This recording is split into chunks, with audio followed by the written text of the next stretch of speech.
अन्यायाला लावलेला सुरुंग म्हणजे जय भीम।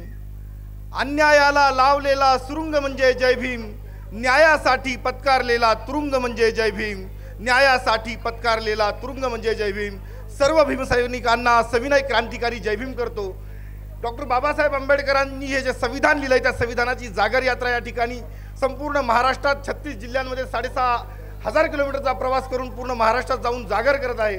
विजयदादांनी सविस्तर मांडलेलं मी फार वेळ घेणार नाही।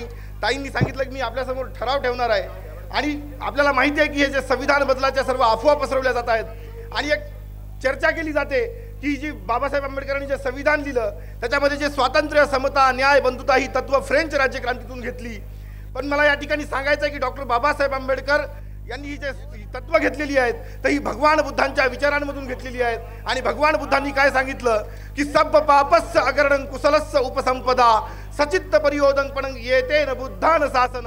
म्हणजे काय तर स्वचित्त शुद्ध करणे, पुण्य संपादित करणे आणि पाप कर्मांचा त्याग करणे ही भगवान बुद्धांची शिकवण आहे। आणि या भगवान बुद्धांच्या शिकवणीवर आधारित परमपूजनीय बोधिसत्व डॉक्टर बाबासाहेब आंबेडकरांनी हे जे संविधान आपल्याला दिलेलं आहे हे संविधान सक्षम आहे, समर्थ आहे, चिरंतन आहे आणि या संविधानाच्या रक्षणाचा मी ठराव आपल्या समोर ठेवत आहे। मी तो आपल्या समोर वाचतोय। सध्या देशभरात संविधानाच्या सुरक्षेबाबत प्रश्नचिन्ह निर्माण केले जात आहे।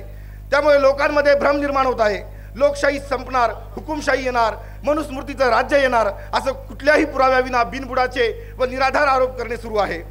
खरं तर देशातील घराणेशाही संपुष्टात येऊन सर्वसामान्य माणसांना सत्तेपर्यंत घेऊन जाण्याचा मार्ग हा संविधानाशिवाय अन्य कोणताही असू शकत नाही।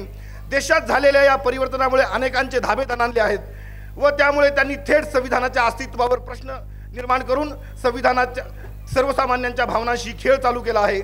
भारतीय संविधानाचा मूलभूत चौकट अत्यंत भक्कम असून गोरगरीब व वंचितांचे सर्व अधिकार त्यामुळे सुरक्षित आहेत। आपण सर्वांनी अशा खोट्या व फसव्या प्रचाराला बळी न पडता निर्धार केला पाहिजे की असा खोटा प्रचार करणाऱ्यांना उघड पाडले पाहिजे असा मी ठराव आपल्या समोर ठेवतो आणि सर्व भीमसैनिकांना विनंती करतो की या ठरावाला अनुमोदन देण्यासाठी आपले दोन्ही हात वर करावेत। जय भीम, जय संविधान, धन्यवाद।